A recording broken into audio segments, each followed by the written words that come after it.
बड़े प्रेम से मिलना सबसे दुनिया में इंसान रे।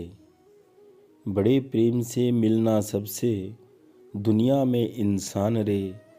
जाने कहाँ किस भेष में बाबा मिल जाएं भगवान रे। दोस्तों, आइए भगवान श्री हरि नारायण श्री विष्णु जी के चरणों में इस पावन जया एकादशी व्रत की पूजा विधि, शुभ मुहूर्त, पारण विधि, समय सब कुछ जानने से पहले एक बार जाप करते हैं श्रीमन नारायण के नाम का। श्रीमन नारायण नारायण नारायण,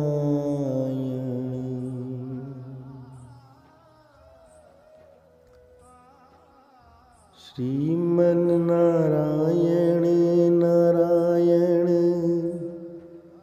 नारायण,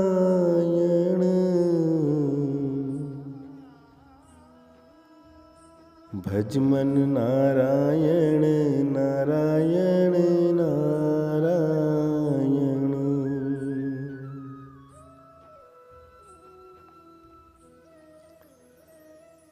जया एकादशी की शुभ मुहूर्त की जानकारी। दोस्तों, सबसे पहले मैं आप लोगों को इस वीडियो में बताने वाला हूं कि इस एकादशी व्रत का पालन करने वाले जातकों के लिए जया एकादशी व्रत के पारण का शुभ मुहूर्त कब होगा। हिंदू कैलेंडर के अनुसार माघ मास की शुक्ल पक्ष की एकादशी को जया एकादशी के नाम से जाना जाता है। हमारे धार्मिक ग्रंथों में उल्लेख है कि जया एकादशी के दिन किए गए व्रत से जातकों को भगवान श्री हरि विष्णु की असीम कृपा का प्रसाद मिलता है। जया एकादशी इस बार 20 फरवरी मंगलवार सुबह 8:50 पर स्टार्ट हो जाएगी। दोस्तों, जया एकादशी पर भगवान विष्णु की पूजा की जाती है और जो भक्त पूरे मन से इस दिन भगवान विष्णु की पूजा अर्चना व ध्यान करते हैं, उन्हें मृत्यु के बाद भूत पिशाच और अन्य शापित योनियों में जन्म लेने की जो पीड़ा होती है उससे मुक्ति मिल जाती है। दोस्तों, इस जया एकादशी व्रत के कुछ विशेष लाभ हैं जो मैं आप लोगों को इस वीडियो के माध्यम से बताने की कोशिश करूंगा। आखिर क्यों हर महीने 2 एकादशियां पड़ती हैं? आखिर क्यों इन एकादशियों का इतना महत्व है? ये सारी चीज़ें आज हम इस एकादशी व्रत से संबंधित वीडियो में जानेंगे।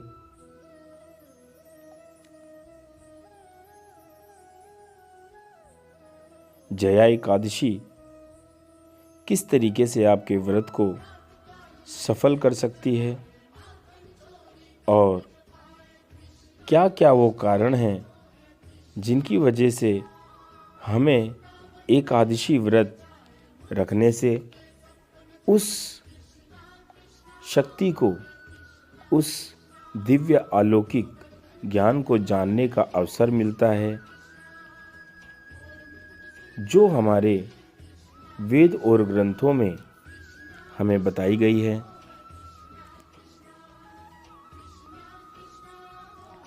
तो आइए दोस्तों, समय खराब ना करें और जानते हैं जया एकादशी से जुड़ी कुछ विशेष जानकारियाँ।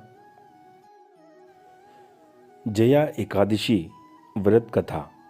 एक पौराणिक कथा के अनुसार चिरकाल में एक बार इंद्र की सभा में उत्सव चल रहा था। सभा में संत और देवी देवता उपस्थित थे। सभा में गायन और नृत्य कार्यक्रम चल रहा था।